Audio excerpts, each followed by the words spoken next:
हम कैसे थे सतयुग त्रेता युग 2 युगों तक श्रेष्ठाचारी थे।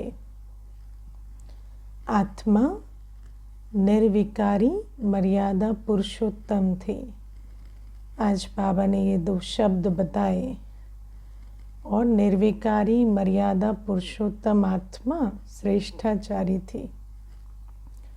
और फिर हम धीरे धीरे विकारों की मैल चढ़ी स्वच्छ पौधों पर और हम बन गए भ्रष्टाचारी। जब भ्रष्टाचारी बन गए तो भ्रष्टाचार नॉर्मल और नेचुरल हो गया, है ना। जब भ्रष्टाचारी हो जाते हैं तो भ्रष्टाचार नॉर्मल और नेचुरल हो जाता है। श्रेष्ठाचारी होते हैं तो श्रेष्ठाचार नॉर्मल नेचुरल होता है। अब क्या है, जब भ्रष्टाचारी बन जाते हैं तो श्रेष्ठाचारी देवताएं कैसे थे वो नाम निशान भी जैसे गुम हो जाता है। उनकी धारणाएं कैसी थी, उनकी मर्यादाएं क्या थी, वो सारी बात भी जैसे गुम हो जाती है। और हम कहानियाँ क्या लिख देते हैं। आज बाबा ने सब कुछ बताया मुरली में, है ना, कि हम तो राम राज्य में भी रावण लिख देते हैं, सतयुग में भी हिरण्यकश्यप आ गए। तो हर जगह पर हम असुरों को जैसे कहानियों में लिख देते हैं, क्योंकि जब हम स्वयं भ्रष्टाचारी होते हैं तो हम देवी देवताओं की कहानियों में भी भ्रष्टाचार दिखा देते हैं, क्योंकि जैसी दृष्टि वैसी सृष्टि। जैसे हम होते हैं वैसी हमारी रचना होती है। ये शास्त्र सब कुछ किसकी रचना है? मनुष्य की रचना। और तब जब विकार प्रवेश कर चुके हैं तो इसीलिए उस रचना में भी वो देवी देवताओं को भी विकारी कर्म करते दिखला देते हैं। और खाली एक अंतर रखते हैं, वो है शरीर का। बाबा कहते हैं देवताओं को दिखा देंगे बहुत बहुत लंबे लंबे, है ना। अब इतने लंबे नहीं होते हैं, सोचते हैं महानता माना हाइट बड़ी हो जाएगी, है ना। और फिर क्या फ़र्क रख देते हैं देवता और असुर में, काले और गोरे का फ़र्क। आप जब माइथोलॉजिकल सीरियल देखते हैं तो आपको कैसे पता चलता है ये देवता है या असुर है? असुर काला होता है, देवता गोरा होता है, और उसके सर पे सींग होते हैं, उसके सर पे मुकुट होता है, बस। बाकी चाल चलन तो दोनों एक जैसे ही चलते हैं उसमें कोई फ़र्क नहीं दिखाते। वो भी लड़ते हैं, ये भी लड़ते हैं, वो भी छल प्रपंच करते हैं, ये भी करते हैं। तो बाबा हमें कहते हैं कि हम क्या करते हैं कि वो जो है ना देवताओं को भी आर्टिफिशियल ब्यूटी, उनका ताज जो है या उनका मेकअप है या शरीर का रंग है, कद काठी है, उसको कहेंगे कि हाँ ये प्रतीक है देवत्व का। और इसलिए आज भी व्यक्ति क्या करता है, ऊपर से, क्योंकि अंदर से परी कैसे बनना है वो नहीं पता, तो ऊपर से जैसे है ना आर्टिफिशियल मेकअप किया, फैशन किया, और सोचते हैं बाबा कहते हैं आज नर्क की परी बन जाते हैं। लेकिन वास्तव में भ्रष्टाचारी और श्रेष्ठाचारी कैसे होते हैं वो नहीं पता चलता। तो बाबा हमें कहते हैं कि तुम श्रेष्ठाचारी देवताएं थे, संपूर्ण निर्विकारी थे, तुम्हारे जीवन में किसी भी अंग में विकार नहीं था। लेकिन आज वो सारी बातें गुम हो गई हैं। अब हमें फिर से अगर श्रेष्ठाचारी बनना है तो हमें क्या करना होगा? तो बाबा आज कहते हैं 8 घंटा, है ना, 8 घंटे बाबा को देने पड़ेंगे एवरी डे। 8 घंटे। कौन कौन है जो 8 घंटे का चार्ट मेंटेन करेंगे? हाँ, 8 घंटे का चार्ट लिखेंगे। 8 घंटे का पूरा पक्का पक्का चार्ट, ठीक है। उसमें बाबा कहते हैं 4 बातें, 8 घंटे मेरी सर्विस, मुझे याद करना, स्वदर्शन चक्र फिराना और हर एक को ये शंख ध्वनि करना कि तुम गृहस्थ व्यवहार में रहते कमल पुष्प समान रहकर बाबा से वर्षा लो ना। ये 4 बातें हमें रोज़ करनी है और 8 घंटे यही करना है। आपको याद है स्कूल में कभी कभी हमें जोश चढ़ता था, स्कूल में, कॉलेज में, यूनिवर्सिटी में, आज से पढ़ेंगे, है ना, 8 घंटे पढ़ेंगे आज से। तो सबसे पहले क्या करते थे, नोटबुक पेन निकाल के पहले टाइम टेबल बनाते थे। 4 बजे उठ जाएंगे, 2 घंटे पहले पढ़ लेंगे, फिर ब्रेकफास्ट कर लेंगे, फिर पढ़ लेंगे, ऐसे करके टाइम टेबल बनाते थे। तो अभी हमें टाइम टेबल पहले बनाना पड़ेगा, है ना। किस प्रकार 8 घंटे रोज़ हमें सिर्फ बाबा को याद करना है, स्वदर्शन चक्र फिराना है, सेवा करनी है और हर एक को ये समझाना है कि गृहस्थ व्यवहार में रहते तुम कमल पुष्प समान रहो। कमल पुष्प समान रहना ऐसे डायरेक्ट किसी को ऐसे नहीं कहते, गृहस्थ व्यवहार में कमल पुष्प समान रहो क्या, है ना, उसको तो समझ ही नहीं आएगा। तो उसको समझाना है कि तुम्हारी प्रॉब्लम वो नहीं है जिसको तुम प्रॉब्लम समझते हो। जब कोई आपसे बात करता है ना, हम सारे दिन देखो दुनिया में वैसे भी आजकल कहने लगे हैं, कोई किसी से बात करता है तो कहते हैं क्या कर रहे थे, तो कहते हैं दुख सुख सुना रहे थे, है ना, दुख सुना रहे थे, तो दुख सुख की लेन देन कर रहे थे, ऐसे कहते हैं। तो हर एक जब बात करता है तो कुछ ना कुछ तो अपना दुखड़ा सुनाता है ना। तो उस दुखड़े में क्या सुनाता है कि भाई मेरी सास मेरी प्रॉब्लम है, या मेरा पड़ोसी मेरी प्रॉब्लम है, या ये जो सोसाइटी वाले हैं ये तंग कर रहे हैं, या ऑफिस में बॉस मेरी प्रॉब्लम है, या ये फलाना कुलीग प्रॉब्लम है। तो आप उनको समझाओ कि वो जो है, जैसे कमल के लिए कीचड़ तो रहेगी ना, लेकिन कमल को कीचड़ से न्यारा रहना है। ऐसे आपको भी अपने अंदर जो आपके अंदर बात है ना, जिसके कारण आपको उस चीज़ से तकलीफ़ हो रही है, जैसे कोई आपको बार बार ताने मारता है तो आपके अंदर पिंच होता है, क्यों, क्योंकि स्वमान की कमी है ना। तो उस स्वमान को आप जागृत करो, उसको धीरे धीरे स्वमान को समझाओ कि स्वमान क्या होता है। अब आत्मा को अपने बारे में पता ही नहीं है ना। आत्मा को कोई कहता है आप बहुत चिड़चिड़े होते हो तो और चिड़चिड़ा होता है, क्यों, क्योंकि उसको मालूम ही नहीं कि मैं शांत स्वरूप हूँ, उसने कभी शांति से कर्म किया ही नहीं है। इसीलिए हर आत्मा को ये बातें जैसे जैसे आपके डिस्कशन में आते हैं, सब हर व्यक्ति अपने अपने मन की बात तो बताता है ना जब मिलता है जुलता है, तो उस समय पर ये बातें समझाओ कि कीचड़, कमल कभी कंप्लेन नहीं करता कि आसपास कीचड़ है, कमल कहता है इतनी कीचड़ है कैसे कोई साफ रहे, है ना। तो वो तो कीचड़ के बावजूद पवित्र रहता है।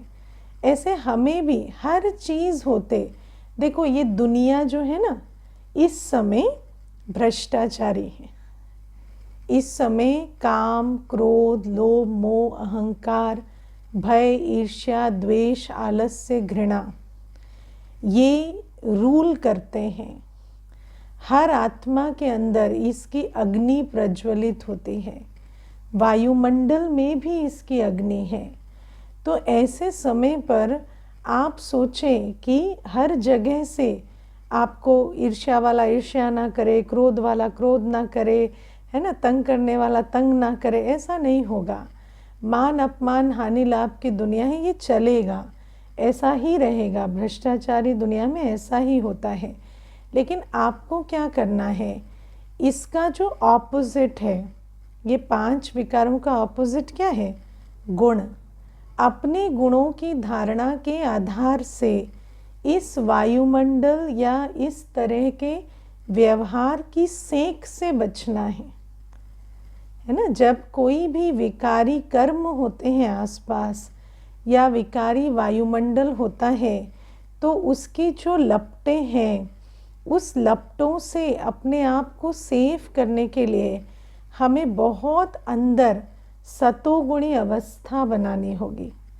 क्योंकि अगर आप सतोगुणी अवस्था में नहीं रहेंगे तो आप क्या करेंगे, आप रिएक्ट करेंगे और जो आप करेंगे वो आप बनेंगे। तो धीरे धीरे आप भी उसी वायुमंडल में वैसे ही बन जाएंगे जैसे हैं। मैंने बहुत लोगों को देखा, जैसे देखो जब भ्रष्टाचार कहते हैं तो मोस्टली क्या होता है, लोग कहते हैं फाइनेंशियल करप्शन, है ना। लेकिन मैंने बहुत लोगों को देखा कि जैसे किसी सिस्टम में आते हैं, हम गवर्नमेंट ऑफिस में भी काम किए या कैसे भी, तो कहेंगे सब ऐसा करते हैं, सब ऐसा करते हैं, तो वो भी करने लगते हैं, है ना। या कई बार तो ऐसा भी होता है कि सब ऐसा करते हैं और फिर कभी इल्ज़ाम एक पे लग जाता है बिना किए, तो कहता है अब मैं क्यों ना करूं, अब तो इल्ज़ाम भी लग गया, अब तो कर ही लेता हूं। तो बाबा हमें कहते हैं नहीं, ऐसे तुम्हें समझना है कि जो कर्म मैं करूंगा उससे मेरा भाग्य बनेगा। इसीलिए तुम हर प्रकार के लोभ के वातावरण में, तुम काम विकार के, देह अभिमान के वातावरण में, किसी भी प्रकार के वायुमंडल में रहते हुए तुम अपने गुणों के आधार से चलो। ये बातें हमें सबको समझानी पड़े, है ना, जिससे भी आप मिलते हैं।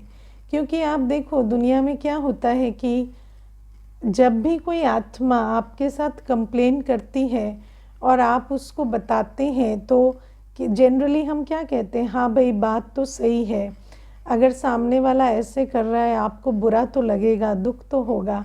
तो फिर क्या होता, उसका दुख जो है हम बढ़ा देते हैं। लेकिन अगर हम उसे इशारा दें, अब मान लो कोई शारीरिक व्याधि से भी जूझ रहा है, वो कहता है इतना दर्द है कि 2 मिनट भी शांति नहीं रहती, तो आप उसे ये मत कहो कि दर्द ठीक हो जाएगा, हम भोग लगवा देंगे, है ना डॉक्टर मिल जाएगा, ठीक हो जाएगा। आप उसे कहो दर्द ठीक होगा, लेकिन पहले आप समझो कि दर्द होते हुए भी आप खुश रह सकते हो, आप शांत रह सकते हो, है ना। जब एक दवाई पेन मैनेजमेंट कर सकती है तो हमारी स्वस्थिति पेन मैनेजमेंट नहीं कर सकते क्या। और खुश होकर हम बाबा की याद में इलाज भी ढूंढेंगे, वो भी मिलेगा। लेकिन ये नहीं कि जब इलाज मिलेगा तभी खुश होंगे, क्योंकि हमारे अंदर ये एक प्रोग्रामिंग है कि जब तक सामने वाला या शरीर या परिस्थिति ना बदले तब तक आप अपनी शांति खुशी को पोस्टपोन करते रहो। तो बाबा हमें कहते हैं कि 8 घंटे तुम ये करो, मेरी याद में रहो, स्वदर्शन चक्र फिराओ, अपने आदि अनादि स्वरूप को याद करो। हर एक आत्मा जिससे मिलते हो उसको ये संदेश दो कि तुम गृहस्थ व्यवहार में रहते कमल पुष्प समान रहो। और चौथा बाबा कहते हैं मेरी सर्विस करो, है ना। कोई भी कर्म हम कर रहे हैं उसमें सेवाधारी का एटीट्यूड रख के करें, ईश्वरीय सेवा समझ के करें, निमित्त निर्माण निर्मल वाणी रख के करें। तो बाबा कहते हैं कि ये जो तुम सारे दिन में 8 घंटा अगर इसका चार्ट बनाएंगे ना तो तुम्हारी जंक निकलेगी, तुम्हारे जो अंदर की कट है ना, जो भ्रष्टाचार की कट, वो निकलेगी और तुम आत्मा श्रेष्ठाचारी बनेंगे। ये जो श्रेष्ठाचारी बनना है ना, इसके लिए सिर्फ सोचने से कि हम कल से क्रोध नहीं करेंगे, हम लोभ में नहीं रहेंगे, उससे नहीं बन जाएंगे। लेकिन जब हम इतनी 8 घंटे की रोज़ मेहनत करेंगे तो जंक निकलेगी, तो हम श्रेष्ठाचारी बनेंगे। क्योंकि जैसी आत्मा की स्थिति वैसी उसकी वृत्ति, वैसी उसकी दृष्टि, वैसी उसकी कृति। तो स्थिति जैसी होगी वैसी ही वृत्ति होगी, वैसी ही दृष्टि होगी, वैसी ही कृति होगी। तो अगर किसी की स्थिति ही विकारों से भरी हुई है तो उसकी वृत्ति, दृष्टि, कृति तो होगी ही भ्रष्टाचारी, और उसको नहीं पता चलेगा कि वो भ्रष्टाचारी बन चुका है ना। आप सोचो कि मनुष्य शास्त्रों में भी लिखते हुए नहीं कतराया कि भगवान ने, है ना, क्रोध करना या मारना सिखलाया।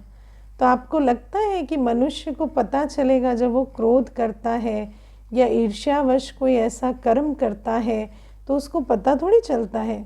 देखो, आज मनुष्य जिसके अंदर, जिसकी पोजीशन बड़ी है, जिसके पास पैसा ज़्यादा है, या मान लो माता पिता ही होते हैं, है ना, उनकी पोजीशन अथॉरिटी की होती है, तो वो ये थोड़ी जानते हैं कि बच्चे पर असर हो रहा है।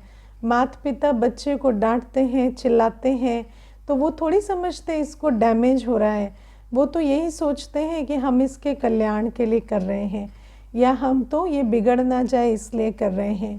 तो भ्रष्टाचार इतना हो गया है कि क्रोध, हिंसा को भी हम समझते हैं कि हम किसी के कल्याण के लिए कर रहे हैं। और जब वो बच्चा बड़ा हो जाता है, जब 15-16 वर्ष में उसको एंग्जाइटी और पैनिक अटैक्स होने लगते हैं, तो उसको साइकोलॉजिस्ट बताता है कि तुम्हें घर में वायुमंडल अच्छा नहीं मिला, है ना। तो उसको पता चलता है कि अच्छा, ये सारा डैमेज बचपन में हो रहा है। लेकिन वास्तव में देखा जाए तो कोई भी आत्मा जो देहाभिमान में है ना, जो देहाभिमान में है, जो अपने धन के, पोजीशन के, अथॉरिटी के नशे में चूर है, वो हिंसा से कतराती नहीं है। वो क्रोधवश, देहाभिमानवश बहुत सारे ऐसे कर्म करती है जो उसको मालूम भी नहीं पड़ता, है ना। देखो, आज बाबा ने एग्जाम्पल दिया ना कि ब्रिटिश राज में भी टाइटल खरीद लेते थे, है ना, धन देकर टाइटल खरीद लेते थे।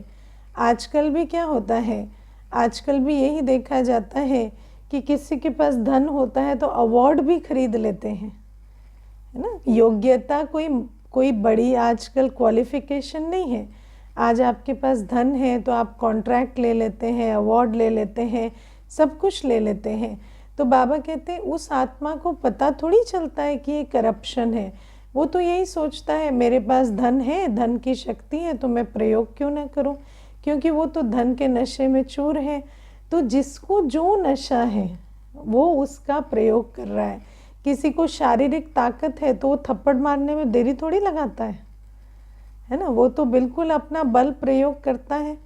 मैंने तो देखा, कुमार होते हैं ना, यूथ में हॉस्टल में रहते हैं, तो उसमें भी दो अगर एक कमरे में रहते हैं तो एक में शारीरिक बल है तो दूसरे पे बल प्रयोग भी करता है ना। और विवाह हो जाता है तो फिर स्त्री पर भी बल प्रयोग करते हैं। तो ये सारा क्या है, ये सब मिसयूज ऑफ पावर है। भ्रष्टाचार क्या होता है, abuse of power, misuse of power. तो जिसके पास आज जो ताकत है ना, वो उस नशे में चूर, वो उस प्रकार से चलता है। और दूसरा जो है, जो आज सोचता है कि मैं शिकार हूँ, मैं विक्टिम हूँ, वो भी लक्ष्य क्या रखता है, एक दिन मैं भी धन कमाऊंगा, मैं भी पोजीशन में जाऊंगा और फिर मैं यही करूंगा है ना, फिर मैं यही करूंगा। उसके अंदर भी क्या है कि जब मैं धन कमा लूंगा, जब मैं सत्ता में आऊंगा, तो मैं भी अपना बदला ऐसे ही लूंगा।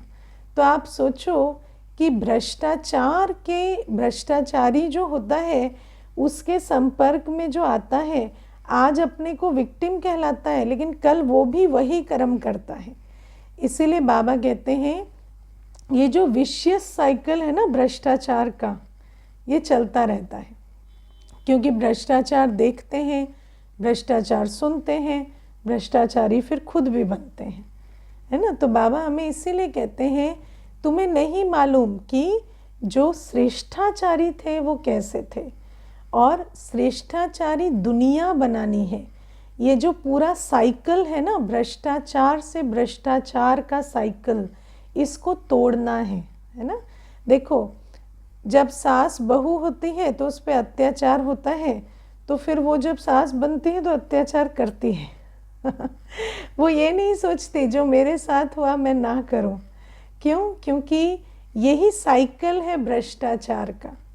जब आप क्रोध का शिकार होते हैं तो आप सोचते हैं कि वो जो क्रोध है वो कर रहा है, लेकिन जितना आप उस पर ध्यान दे रहे हैं वो क्रोध आपके चित्त का हिस्सा बन रहा है, और फिर कल आप भी एक क्रोधी की तरह काम करते हैं, क्योंकि आपने उस क्रोधी का चिंतन किया है और उसको चित्त पे बिठाया है। तो इसीलिए बाबा कहते कि इस दुनिया में रहते इसका चिंतन छोड़ दो, ये भ्रष्टाचारी दुनिया है ना। तुम अपने संकल्प समय किस में लगाओ, तुम मेरी याद में रहो, मेरी सेवा करो, मेरी सर्विस करो। 8 घंटे तुम टाइम टेबल बनाकर स्वदर्शन चक्र फिराओ और सबको कमल पुष्प समान जीवन बनाने की प्रेरणा दो। क्योंकि कीचड़ में कीचड़ होना, कीचड़ में कीचड़ के दाग लगना, ये तो सब बहुत नॉर्मल समझते, सभी दागदार बनते जा रहे हैं। लेकिन तुम्हें समझाना है कि कीचड़ में रहते कैसे कमल बनना है। पहले स्वयं बनना है, दूसरों को बनाना है, तभी जाकर हम ये जो परिवर्तन है ये ला सकेंगे, है ना। तो बाबा ने हमें बताया भ्रष्टाचारी दुख देगा, लेकिन तुम्हारे पास ऑप्शन है दुख नहीं लेने का। तुम मेरी याद में रहो, उसकी याद में नहीं रहो। तुम सेवा का फल और बल जमा करो। तुम स्वदर्शन फिराओ, चक्र फिराओ, परदर्शन नहीं करो। वो क्या कह रहा है, वो क्या कर रहा है, उसमें नहीं जाओ। ये बातें हमें स्वयं भी धारण करनी है, अन्यों को भी धारण करानी है। जब ये करेंगे तो भ्रष्टाचारी से श्रेष्ठाचारी दुनिया बनेगी, है ना। वरना क्या है, भ्रष्टाचार का वर्णन करते करते, उसको स्मृति में रखते रखते हम भी वैसे ही बनते चले जा रहे हैं। इसीलिए बाबा हमें कहते हैं कि तुम बनो और तुम बनाओ श्रेष्ठाचारी। करेंगे 8 घंटे का टाइम टेबल बनाएंगे, इतना अटेंशन देंगे। आपको लगता है कि 8 घंटे दिए बिना इतनी बड़े जो 63 जन्मों के संस्कार हैं और ये जो इतना बड़ा पतित संसार है, ये परिवर्तन हो जाएगा 8 घंटे दिए बिना? लगता है आपको? ये नहीं होगा। इसीलिए 8 घंटे तो हर आत्मा को देने पड़ेंगे। आप सोचो, बाबा आज गवर्नमेंट सर्विस की बात करते हैं। गवर्नमेंट सर्विस में भी तो एक आत्मा 8 घंटे देती है ना। 8 घंटे देकर बैठती है, तब जाकर उसको गवर्नमेंट जो है पेंशन देती है। आजकल तो पेंशन भी नहीं देती है ना, आजकल तो न्यू पेंशन स्कीम आ गई, लेकिन उसके लिए भी 8 घंटे देने पड़ते हैं। तो बाबा कहते हैं मैं तो तुम्हें 21 जन्मों की सुख शांति संपत्ति की दुनिया का मालिक बनाऊंगा, तो तुम्हें मुझे 8 घंटे तो रोज़ देने पड़ेंगे। तो ये जो है आज इसको ऐसे इग्नोर नहीं करना, है ना। ये जो बाबा की श्रीमत है उसको ऐसे लेकर सुना अनसुना नहीं करना। इसको अब हमें चार्ट बना के 8 घंटा बाबा की याद, सेवा, स्वदर्शन चक्र फिराना और हर एक को संदेश देना। 8 घंटे हमें कैसे भी करके इसको पूरा करना है। तो बाबा हमें कहते ये करेंगे तो श्रेष्ठाचारी दुनिया को लाएंगे। तो ये है पहली चीज़ जो बाबा कहते हैं। आज बाबा कहते कदम कदम पर श्रीमत लो, क्योंकि तुम्हारे पर पापों का बोझा बहुत है ना। और दुनिया कैसी है, पतित विकारियों से भरी पड़ी है, और हम रहते हैं गृहस्थ व्यवहार में। तो जब हम गृहस्थ व्यवहार में रहते हैं तो हमारे सारे दिन पतितों से लेन देन हो रही है ना। अब उस लेन देन में थोड़ी भी संभाल नहीं की तो कब विकर्म का खाता बन जाता है पता ही नहीं चलता। तो इसीलिए बाबा कहते हैं बहुत ध्यान रखना है। कई बार क्या होता है, मैंने देखा है, जैसे आज बाबा शादी की बात कर रहे हैं ना, तो कई बार क्या होता है, वैसे तो ना पूरा पक्का ब्राह्मण बन के रहेंगे, 4 बजे उठ रहे हैं और खूब योग लगा रहे हैं, मुरली 2-2 टाइम, मंथन 2-2 टाइम चल रहा है, सब हो रहा है। और फिर शादी के घर में गए तो ना अमृत वेला, ना मुरली, ना मंथन, ना कुछ, और सारा जैसे लिपायमान हो जाते हैं। और क्या सोचेंगे, करना तो पड़ता है, करना तो पड़ता है। अरे जाना पड़ता है, मरना थोड़ी पड़ता है वहाँ। तो जाना पड़ता है, तो बाबा ने मना थोड़ी किया है जाने के लिए। लेकिन बाबा ने ऐसा थोड़ी कहा है कि 5 साल की कमाई वहाँ एक ही बार में चट कर आना, है ना। तो बाबा कहते हैं कि जब जाते हैं तो ऐसे नहीं सोचो कि अब तो मेरा हॉलीडे हो गया पुरुषार्थ का, है ना, अब तो हम यहाँ आए हैं। अब और दुहाई भी क्या देंगे, क्या करें, अब तो वहाँ गए थे ना, तो अब क्या करें, वहाँ तो वायुमंडल ही ऐसा होता है, वहाँ तो ऐसा होता है। अरे वहाँ तो गए थे, वायुमंडल तो ऐसा था, पर तुम अपने लिए पुरुषार्थ कर रहे हो या परिस्थिति अनुकूल कर रहे हो, है ना। अपने लिए पुरुषार्थ कर रहे हैं ना, तो क्या कहीं गए तो फिर सारी की कमाई चट कर आएंगे, है ना। मुझे तो एक माता शादी पे गई, जैसे गई थी और जैसे लौटी, उसमें ज़मीन आसमान का फर्क हो गया। है ना, गई थी बी के, और पूरी जैसे ना पूरा गृहस्थ व्यवहार में लिपायमान हो के लौटी। तो बाबा हमें कहते ऐसे नहीं चलेगा। कहीं भी जाते हो श्रीमत पर जाओ। ये क्यों भूल जाते हो मैं कौन हूँ, किसकी हूँ। श्रीमत लेकर जाओ, वहाँ कैसे चलना है, कैसे रहना है। ऐसे भी भाई बहनें हैं जो शादी में भी जाना होता है तो पूरी श्रीमत लेकर जाते हैं, है ना। और बाबा कहते जो मोटी मोटी श्रीमत है वो तो तुम्हें मालूम है, भोजन को खराब नहीं करना है, ये तो मालूम है ना तुम्हें। हाँ, अमृत वेला मिस नहीं करना है। अमृत वेले तो कोई तुम्हें रोकता नहीं है ना उठने के लिए, तो क्यों मिस करते हो, क्योंकि रात को लिपायमान होते हो। तो ये सारी चीज़ों को ध्यान रखना है। कहीं जाओ आओ, लेकिन ये नहीं समझो कि हमारी रूहानी यात्रा से अभी हमें ब्रेक मिल गया है, अभी छुट्टी हो गई है, अभी 3 साल की कमाई ख़त्म करके आएंगे, सारी गिरावट करके आएंगे। इस प्रकार से नहीं, क्योंकि मैं जो आज बाबा एग्जाम्पल दे रहे हैं होता एग्जैक्टली यही है। इसीलिए बाबा हमें कहते हैं तुम कहीं भी जाते हो, कुछ भी करते हो, तो श्रीमत लेकर जाओ।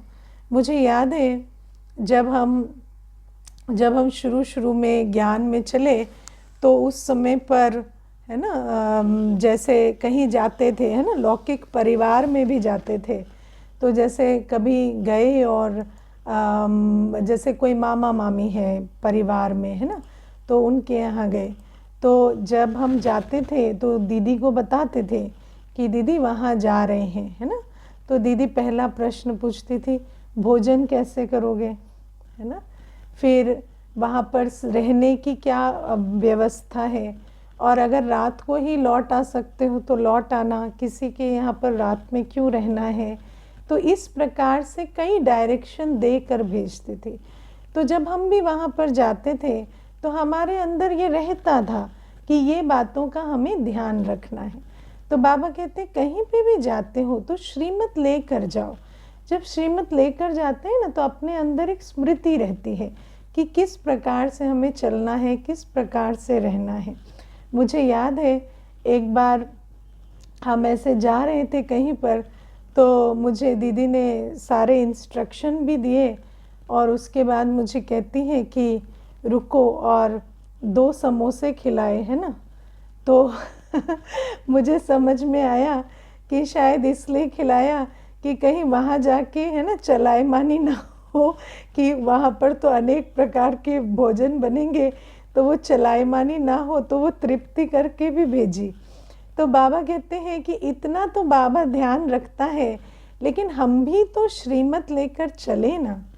तो वो बाबा हमें बताते हैं कि अब जैसे शादी की बात की बाबा ने, फिर बाबा कहते हैं किसी का शरीर छूट जाता है। अब शरीर छूट जाता है तो मनुष्य को क्या है, मनुष्य तो हाय तौबा मचाता रहता है ना। वहाँ तो ऐसे रोएंगे, ऐसे पूरा सीना पीट के रोएंगे, और इस प्रकार से चलते हैं। कईयों को तो ऐसा लगता है ये ना करें तो जैसे कुछ अपशगुन हो जाएगा, बुरा हो जाएगा।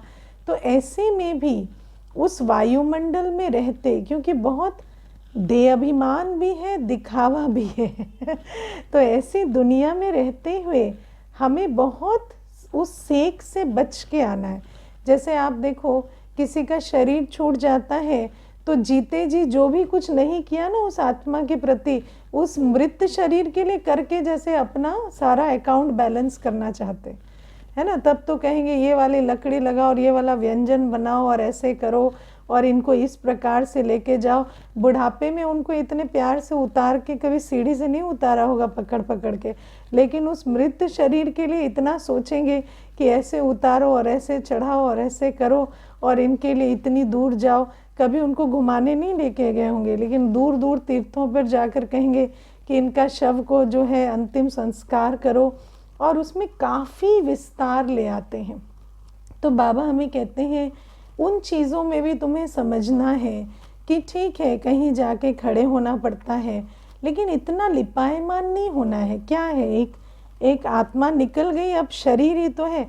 जब आत्मा थी तो उसके लिए इतना नहीं किया, तो आज तो आत्मा भी नहीं है, आज शरीर के लिए इतना क्यों लिपायमान होना है, कि इतना क्यों उसमें पड़ना है ना। मैं तो देखती हूँ कई ऐसे भी होते हैं दिनों दिन क्लास मिस हो रही है तो रस्म रिवाज चल रहे हैं, है ना। जो मृत्यु हुई उसके रस्म रिवाज चल रहे हैं। घर में मानो कोई मृत्यु हो गई है तो उसके रस्मों में पार्टिसिपेट कर रहे हैं, मुरली भी नहीं हो रही है या क्लास भी नहीं हो रही है। तो ये सब क्या है, ये सब भी क्या है, दुनिया में माया जैसे हमें खींच लेती है अपने चीज़ों में। तो बाबा कहते हैं ये सब समझना है और श्रीमत लेनी है, ऐसे नहीं बताना नहीं है। कई बार ऐसे कहते हैं वहाँ ऐसा वातावरण है ना, अब क्या करें अब क्या करें। जब आप 10 बार क्या करें कह देंगे तो हम भी क्या कहेंगे, हाँ भाई क्या करें, करो जो कर रहे हो। और अगर आप पूछेंगे क्या करें तो हम बताएंगे क्या करें, लेकिन जब आप ही क्या करें करेंगे तो हमें पता है ये कुछ नहीं करेंगे, तो हम भी कहते हैं हाँ भाई क्या करें, जाओ जो करना है करो। लेकिन जब पूछेंगे कि इसमें क्या करें, किस प्रकार से चलें, और उसमें आत्मा में निश्चय दिखेगा कि उस आत्मा को इमोशनली असर नहीं आया है और उसको जो बताएंगे उस हिसाब से वो चल के उस परिस्थिति से निकल आएंगे, तब तो हम भी कुछ डायरेक्शन देंगे ना। तो बाबा कहते हैं इन बातों को समझना है। और बाबा हमें कहते हैं तुम्हारे पे कोई कम बोझा नहीं है विकर्मों का, जो तुम जाके ऐसे ऐसे अभी और खाता चढ़ा रहे हो, है ना। अभी देखो एक मुझे माता ने पीछे कुछ एक किताबों की बात हो रही थी, तो मुझे कहती हमारे जितने ग्रंथ थे शास्त्र थे हमने दान कर दिए, है ना। आप सोचो ग्रंथ शास्त्र, बाबा कहते हैं सत्य परिचय दान दो हमने लेकर ग्रंथ और शास्त्र दान किए, तो उन आत्माओं को तो हमने फिर भटकाया ना, है ना। बाबा तो हमें कहता है कि जो भटके हुए हैं उनको अब तुम बाबा का सत्य परिचय दो। अब तुमने ये किया तो तुमने भटकाया।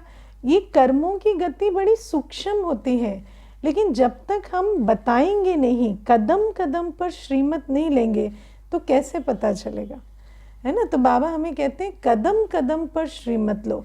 इसीलिए कोई भी बात समझ में नहीं आती तो व्हाट्सएप पे पूछो, उसमें फिर आपको राय दी जाएगी कि बाबा ये कहता है ना। अब श्रीमत माना भले ही निमित्त से ले रहे हैं, लेकिन निमित्त वही बात बताता है जो शिव बाबा मुरली में कहते हैं, है ना। मुरली तो हम सब सुनते हैं, लेकिन कई बार ऐसा होता है कोई बात आपकी उस समय बुद्धि में नहीं आती, तो वो आपको वो बात इशारा देके सुना देता है।